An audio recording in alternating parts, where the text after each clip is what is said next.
Upon hearing suspicious noises at home, a man quickly loads his revolver and steps into the living room, where he confronts a burglar. Richard, trembling, raises his gun, and at that moment, the clock chimes.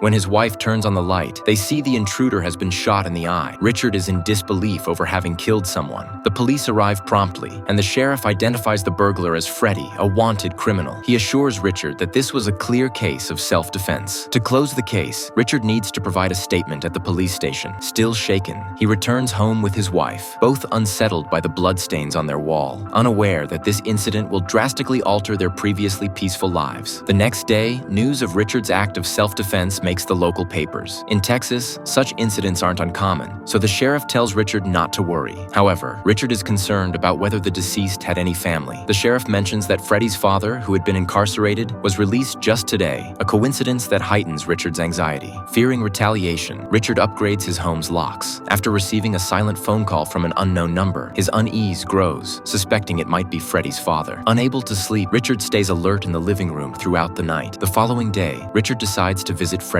burial site. There, an elderly man approaches his car, Freddie's recently released father. The man's words deeply unsettle Richard. Oh, that was a nice picture of your family in the paper. Your boy, he looks a whole lot like you, doesn't he? Sensing imminent danger, Richard picks up his son from school and seeks police protection. However, the sheriff explains that without concrete evidence, they can't provide special security based solely on a few threatening remarks. Returning home with his family, Richard discovers their front door lock has been tampered with. Get back in the car.